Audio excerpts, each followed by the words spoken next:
Hi, everyone. Welcome to another edition of WCM's Outdoor Hospitality Update.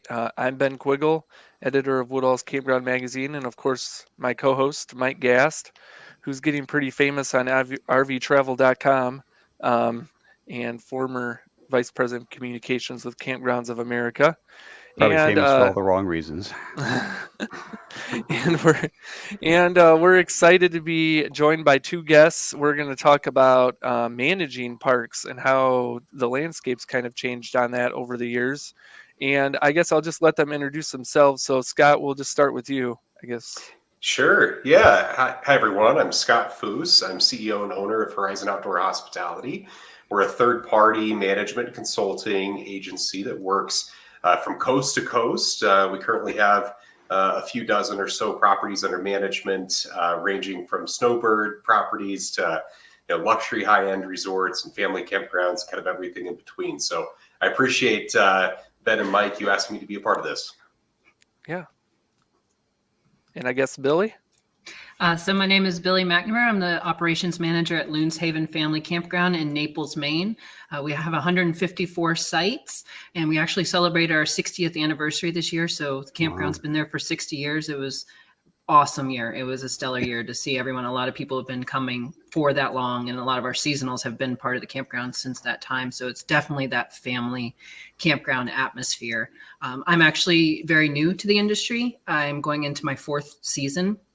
But I came from property management before this, so it's got a lot of the similar things. So I've been able to bring a lot of that over to the camping industry, and then take some of the camping industry aspects into the property management field as well, and kind of the way that I manage things.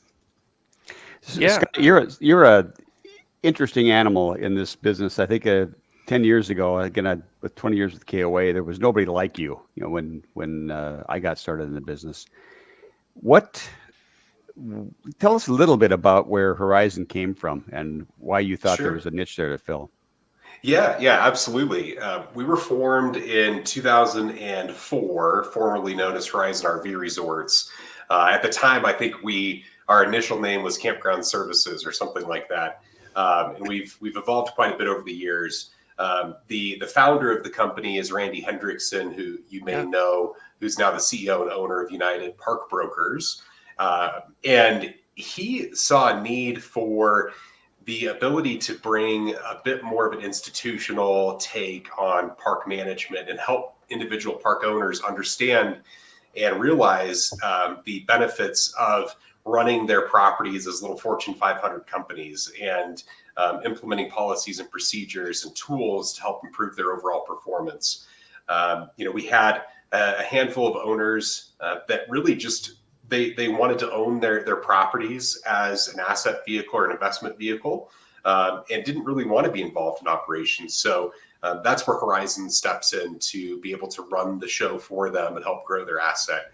So over the years, we've certainly modified our business and grown and tried to adopt the changes of the industry overall. But it's been an interesting position to see some of the change in the landscape. In 2004, 95% of our client base were all individual owners. We call mom and pop, if you will, for a better term. And certainly in the last 5 years or so, we've seen a complete shift of that, where 90% of our business is now investment groups or professional money coming into the space. And it makes sense that our client type would change with that kind of shifting demographic as more folks are exiting the industry after being in it for so long. So it's been interesting to kind of monitor those trends and be a part of them. Yeah, definitely. I think the management, I think when we've spoke like a couple months ago, and just these investors are looking for people to manage these parks just mainly because, their experience is pretty limited and they want to get the best value, I guess, for their money, right? Yeah, that's right. They understand that the asset class is one that's booming and they want to be a part of it. but their backgrounds may be in storage or hotel or, these other related industries, but not quite nuanced to the RV world, which we all know on this call is a very nuanced industry. And it's what makes it so special. But they need industry professionals to help guide them and understand what the data should be, what the trends should be, and how we get there, and how we chart a path for them and their asset to grow towards those goals. So, we handle full A to Z management for them. So really, we have a monthly update call, and that's to the extent of their involvement in many cases. And in some situations, their corporate bylaws may require them to have a third-party management company in place, someone that truly understands the industry. So it's been a unique 5 or so years, but certainly through COVID, it's grown. The interest from outside investment companies has grown significantly. So, Billy, you said that you came over about 4 years ago from a different industry. What are the big differences you saw when you landed in camping? Well, being in property management, I was actually in privatized military housing. And I think the biggest difference is that people want to be at the campground they're picking versus they don't want to be at the military base they got stationed at. So that's probably one of the biggest things. But it's still, I still have sites that I'm trying to fill. I still have residents, the regular campers, the seasonal campers that I'm taking care of. I still have, property maintenance that I have to do. So it has a lot of those similarities, except people are happy. For the most part. For the most part, yeah. For the most I was, part. I don't know, some of the complaints that come from campers, I'm just like, oh, this is nothing, because I was at Minot Air Force Base in North Dakota, and if you've ever been to North Dakota, that's probably all I have to say. I was born and raised in Kenmare, North Dakota, about 50 miles north of Minot. So you're very close. Yeah, that's home for me. Yeah, Scott, it's got to be another challenge driven in the last 5 years. Where do you find managers from? I mean, where are the managers of campgrounds coming from? Yeah, it's a great question and a point, because that is one of our biggest challenges, is finding capable managers that understand kind of the way forward in the industry. Luckily, we try to raise and grow up and coach up our managers as often as we can from our base of property staff. But we're also looking to the traditional indoor hospitality industry.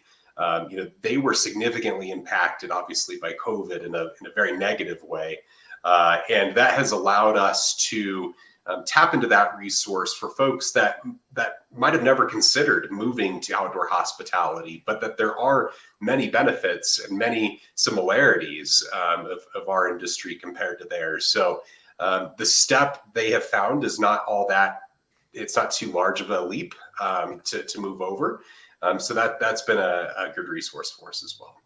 So customer relations, it's the same. You're Yeah. still serving the customer in this kind of atmosphere where, if you're a restaurant or a hotel, they're on vacation, they're doing an experience. And so that's what we're trying to do, is give them this experience. And camping is just fun. Like when I hire staff, I'm like, this is the greatest summer job that you're going to have, because you're outside. And like I said, I'm going to stay on the happy thing, because I thankfully have been very blessed with the customers that I have are very happy.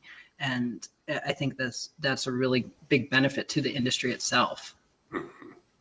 Yeah. So has your business changed, Scott, with the advent of campground construction? Are you really involved right when they're turning the dirt out there?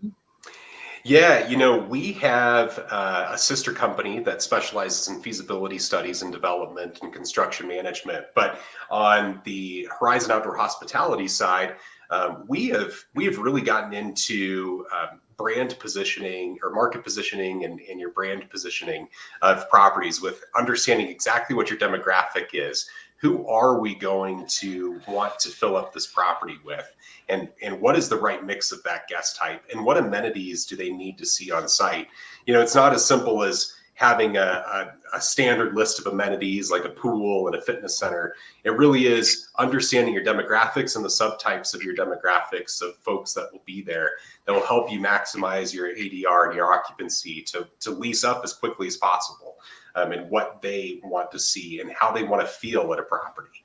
I think that's one of the biggest things we've seen change in park management over the years is no longer is this just a commodity. For many years it was, we're an affordable vacation option, which we still are relative to, many indoor hospitality vacation types. But we were a place to park and hookups to plug into. And that was really it. We're really seeing that guests are willing to pay for an experience. They're willing to pay more to get more. And so really leaning into that further and helping these new development properties, which is a huge growth right now, and our industry needs it because inventories, we all know, of existing sites is so low, and quality sites that fit today's RVers and the types of sites and accommodations they want to be in is so limited. So that's absolutely something that's growing, and it's exciting to be a part of. Yeah, definitely. And the experience thing is so important. Like you said, that's what they're really looking for is those unique experiences, and doing something maybe they haven't done before, or doing something that's a little bit different than, staying in a hotel. And, hotels are pretty basic. So not a lot of variety in a hotel. There's a lot of different chains, but not a lot of variety. Yeah, no, you're absolutely right. And maybe to opine on that one step further is, I think that one of the allures of the outdoor hospitality space is the uniqueness and the boutique feel that comes with this space versus, a chain type hotel where you can be in Cincinnati, Ohio, or Tampa, Florida, and the rooms look the exact same. So we really strive to create that boutique feel at each of our properties through, unique experiences that play into the local market and the types of guests that are staying there. And I think by doing so, we'll continue to position ourselves with the millennials and the Gen Zers that are coming in that are looking, that they don't want to go stay at a Marriott. They don't want to go stay at a Hilton. They really do want something that's unique and kitschy and boutique to them. So I think that's a good way forward for operators to be thinking about. So, Yeah. Billy, the RV Industry Association loudly brags about their approach to 600,000 new rigs getting dumped on the market this year. Are you seeing a lot of inexperienced campers, a lot of first timers out there? What are those challenges that a campground has operationally? Yeah, absolutely.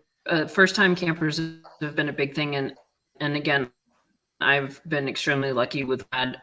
We're always there. There's always somebody there. And we've answered a ton of questions. There's been people who don't know how to set the rig up once they park it.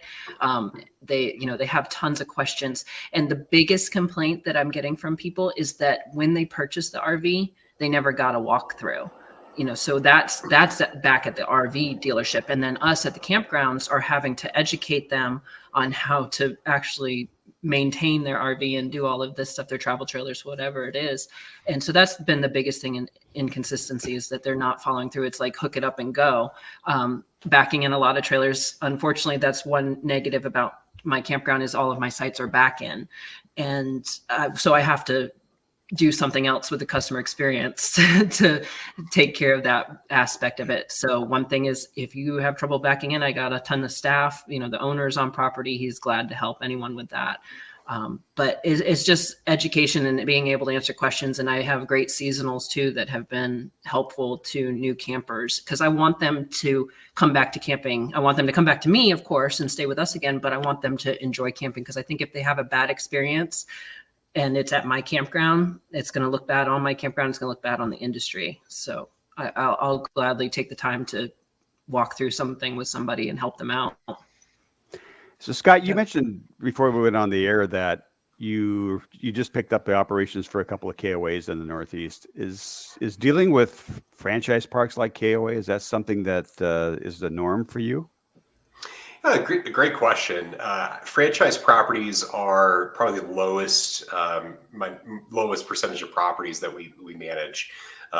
It's something that we have experience in, but I think one of the things with KOA and Jellystone, which are like the two of really the only main franchisers out there, They arm their properties with so many resources, and they're wonderful franchises to be a part of. But where it kind of falls short, in our opinion, is the execution and the implementation of that, and the day-to-day running of the properties. So that's where we help step in for those specific owner types.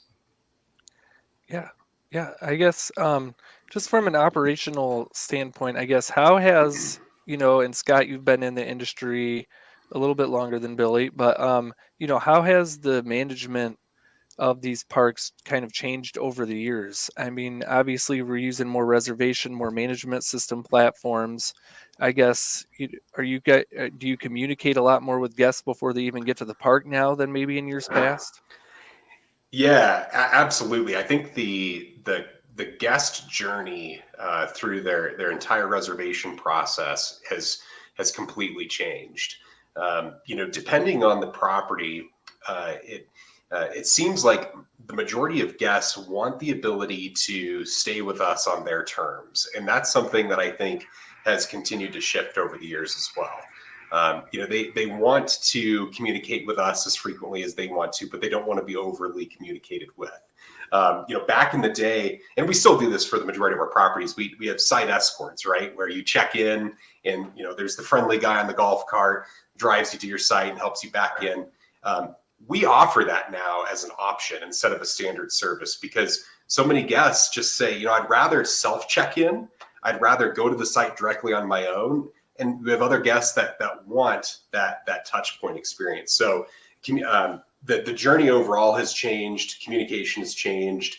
We're much more communicative before guests check in, so that we're setting themselves up for success before they even get to the property. So if they don't want that touch point, they don't have to have it. They can go right in and experience it on their own terms.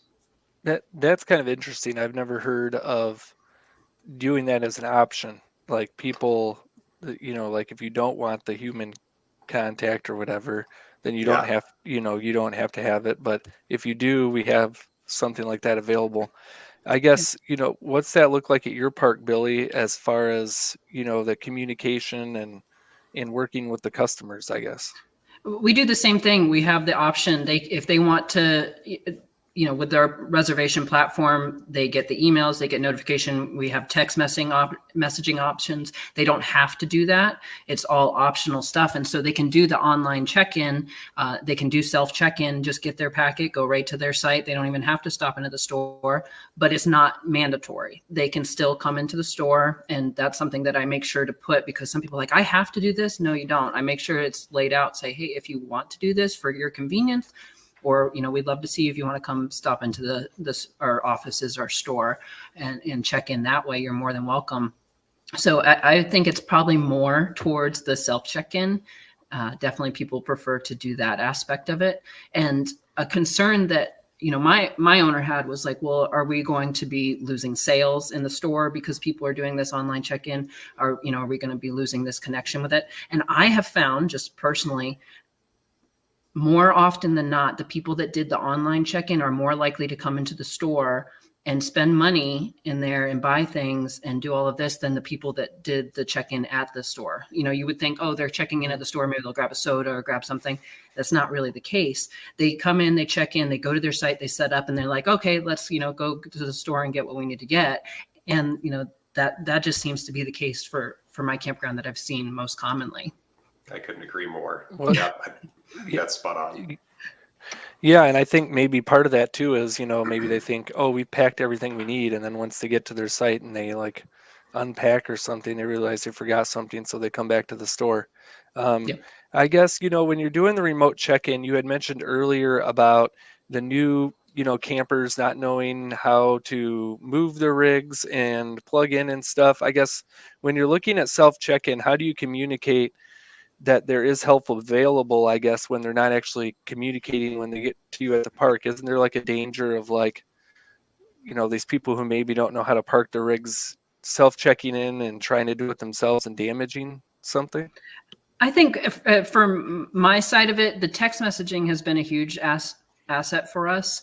And I think that's been one way to help, because if someone self-checks in and, maybe it's after hours, the store is closed, we can still answer that text message. And that seems to be the avenue that people are using more than, calling the store phone or anything, their text message. So just making sure that they're getting the contact information in those welcome emails and those check-in emails in the welcome packet. This is how you contact us if you have a problem.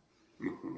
And I think to add to that too, I completely agree with Billy. I think too, the property still has folks that are out and about. So, if we see someone struggling checking in, we'll go over and help them. And RVing is such a great community too that, like it or not, your neighbor is probably going to come over and offer assistance too. Which sometimes, speaking as an RVer, that's the last thing you want is somebody coming over to lend a hand. But they're there to help. So I'll pose this question to both of you. Dynamic pricing, rate management is a real hot button with the RVers out there. Billy, what are you doing at Loon Haven with rate management? Is it something that you've got to kind of tiptoe around a little bit with the campers? No, so we implemented the dynamic pricing, and it's been phenomenal for us. I don't think it's something you have to tiptoe around. I do get the occasionally, I could count on one hand since I turned it on, that people be like, my friend booked and they paid, less than what I'm going to pay. And I'll explain it to them. I'll tell them, when you book an airline ticket, the closer you get, the more expensive it is. Yeah. And, that just giving that education, it's not like I'm trying to hide it that we do this. Mm-hmm. It's just, that's how our rates are. So I haven't had any negative aspect. And everyone I've talked to, and Scott probably, he's got a lot more parks, but everyone I've talked to as far as owners and operators, managers, they really have not seen any negative things about the dynamic pricing. Scott, is dynamic pricing something you bring in with you when you come into a park? Yeah, excuse me, absolutely. What's interesting is I think when we talk about ways that the industry has changed or management in the industry has changed over the years, that's probably one of the largest components of what's changed is the institutionalization of and kind of advancement of some of these policies, bringing us out of the Stone Age and closer into what traditional indoor hospitality has done for literally decades.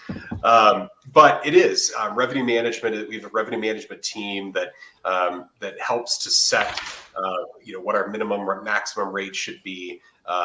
Rate seasons, and we're monitoring our rates. We're not leaving it up to the systems themselves, which is a great way to do it, and it's a great way to lean into it initially.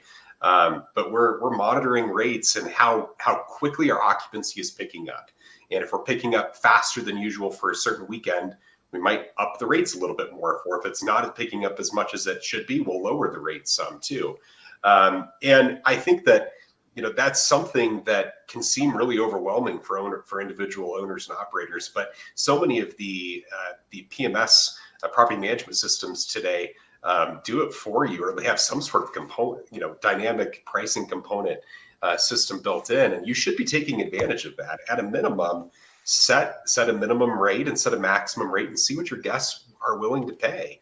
If you're seeing that they're not paying those rates, you can always lower it down, but just be mindful of it and keep an eye on it so that you can adjust accordingly. But the way we look at it is, if it takes us an hour a week of property to check this, and we get one extra night booked, is that $50 worth our time? It really is, and it certainly is for owner operators too. And I have never heard of, I've spoken with a lot of owners that are really hesitant about the dynamic pricing.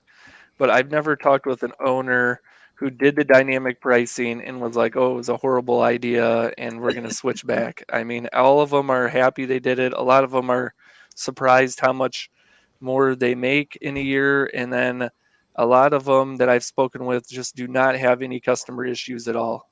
They may have like one or two issues right at the beginning, but then once it gets going, nobody, even bats an eye at it. So I think it's a misunderstood science, at least on the consumer side. They don't realize that they're getting it all over the place. You mentioned the hotel industry, airline industries, Amazon. It depends on what time of day, and they've got their own dynamics as to what you pay for anything. How often have you come back and looked at it before you hit the buy button? All that stuff figures into it, and so the consumer really doesn't know that it's an everyday occurrence now, and it's really endemic in their lives. And so it's something that I think just as Billy pointed out, you're going to have to explain to the ones that get upset by it. But it's really is a misunderstood science, and they don't understand, to Scott's point, either that prices can go down too, and Yes. that's a benefit. Yeah. Yeah. I guess, Billy, are the customers more demanding now than maybe they were even a couple years ago? I guess, are the new RVers more demanding when they show up at the park, or are they expecting more? I think they are expecting more, but not, demanding, I think, is a harsh word. Yeah. It's I think they are I'm a harsh demanding. person. I'm a That's harsh okay. person. I think they are demanding it in the fact that, most campgrounds are, they're full, so they're raising their prices a little bit. So they're paying more. I think for me, I have more rentals now. I added more rentals, cabins, and glamping tents, and I'm seeing a lot of younger people in those. And I think the experience that they're looking for when they come to a rental at a campground is different than what someone who's maybe camped for a while, and when they go to a rental, what that looks like. So yes, I do think they are demanding more from the campground, but not in a bad way. I think it's a good thing for us. I think that the customer should demand for more, and we should step up to the plate and give them that more than, like what Scott said, it was just a place to park and plug in. We need to give them something more, especially if you're going to be charging more for these sites just because camping is blowing up. Give them something, give them that good experience. They'll pay for it. Yes, time. they will. They will. Yeah. And they'll come back. Yeah. So. And Scott, I think you mentioned, when I spoke with you before, you guys do some really interesting things as far as, I think it was a park in Washington, Oregon, you were talking about, where you actually had like your team members go out and look at the attractions in the area, restaurants, and kind of create like these roadmaps of like trips of things that people could do when they show up at your park. I guess that's kind of a neat way of, creating experiences too, I guess.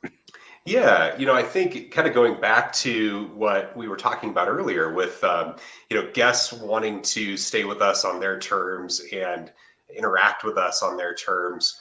I think that there will always be a place in the market for those snowbird properties and, the summer family seasonal parks that have a lot of hosted activities.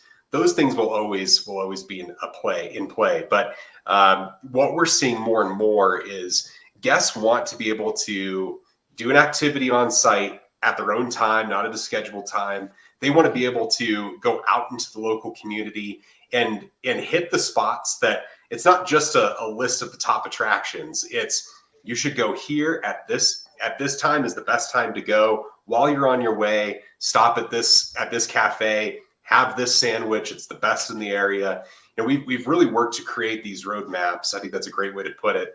We call it activity guides, but I think I like roadmap better, to be able to have folks come into our offices and they literally grab these branded sheets of paper off the wall and can go on a half day or a full day hiking excursion of trips that we have, hikes that we have done that we recommend. And it just lets them know that we've put an effort into kind of curating the activity for them. It takes all of the guesswork out for them.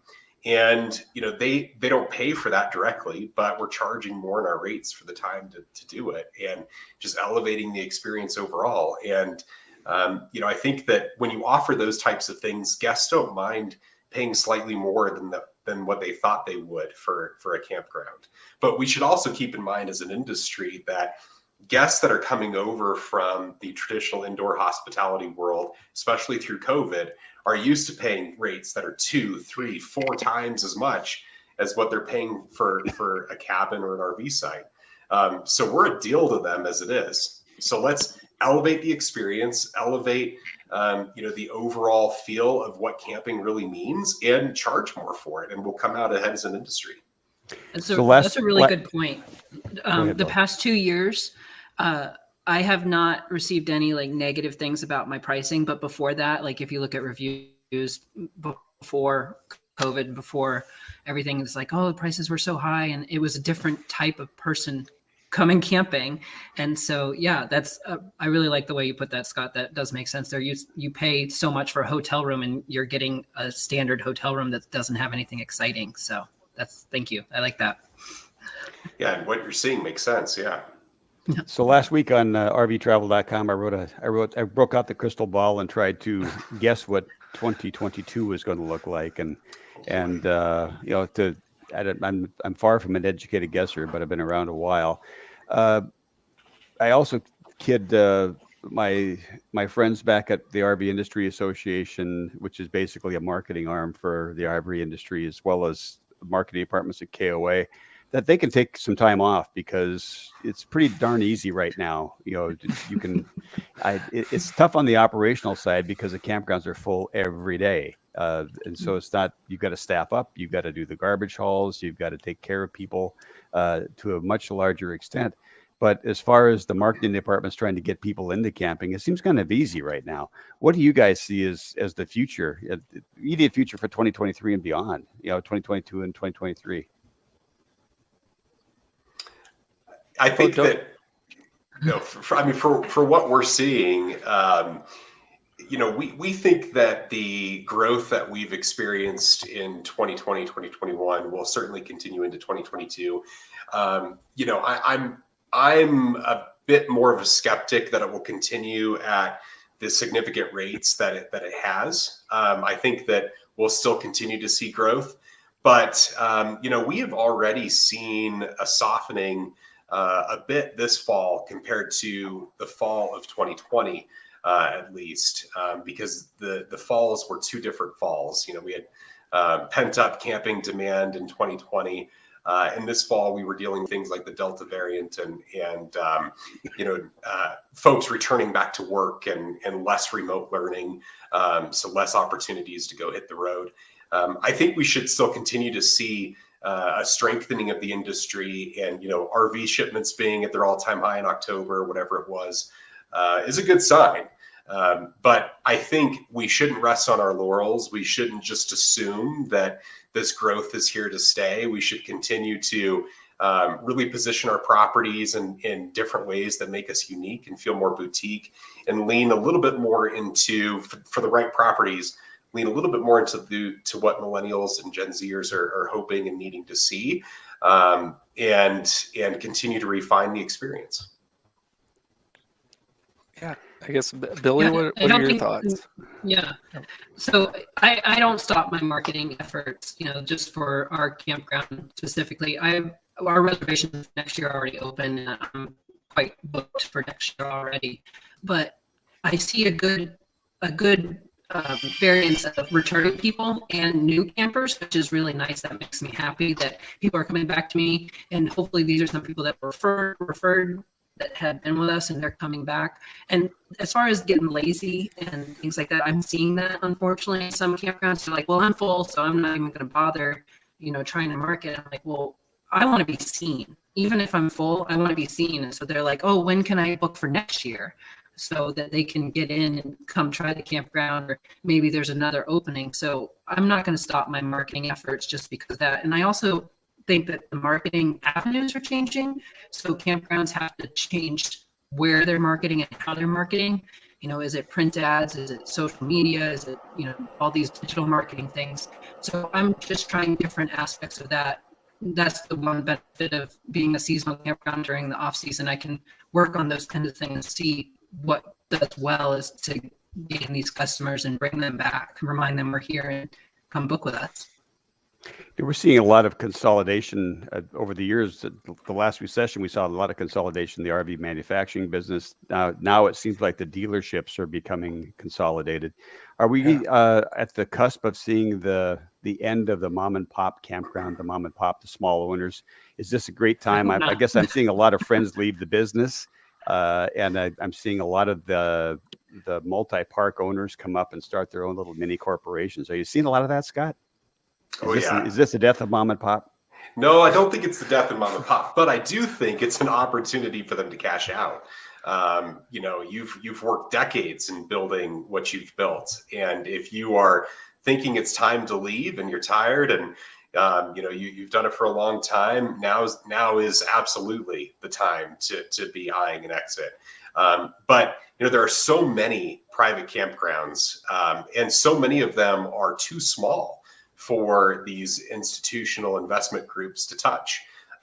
You've got a lot of 50, 60, 70 site parks out there that it just doesn't work economically for some of those investment groups. So I think that, if you're a property of substantial size, at least 100, 150 sites, and, a good market and a clean operation, and you're ready to exit, now you can.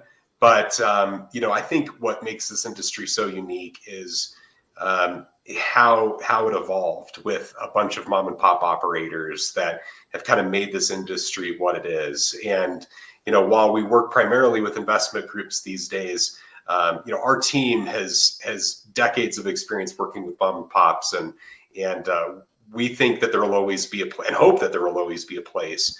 But if you wanted to exit, now's the time. Yeah. It's an interesting time to be in the industry, that's for sure, with all the consolidation going on, and I think every week we report on new developments, new owners. It's just interesting to keep up with everyone. It kind of makes it difficult for the news reporters. So. Absolutely. All right. Well, I guess, Mike, did you have anything else to ask? Or Oh my gosh, I've been talking a lot today, so I think I'm exhausted. I've got to go lay on the beach for a while. He's got to go. It's right behind you. You Yeah, just got to yeah. jump in. But well, thanks Scott and Billy for joining us, Thank you. and Thank you. thanks everyone for watching. And it's unbelievable that we're 2 weeks away from Christmas. That's just insane to me. 18 days. So I don't know where 2021 went, but it's It coming sounds to an like end. Ben and Billy are going to the COE, so that's exciting. Looking Yes. forward to. I'm sure, Ben, you guys will report on it once you get back. Yeah. We're gonna bring the party. So I bring the party. I'm sure Billy brings I'm going to go to the a party too. Okay, she's coming to the party, so it's gonna be a blast. But we're looking forward to it. And I think next week, I forgot what we're going to talk about next week, so I won't mention it here. But thanks everyone for watching. We'll be back next Tuesday at 3 p.m. Eastern, and have a great week. Thanks Thank for having you. us.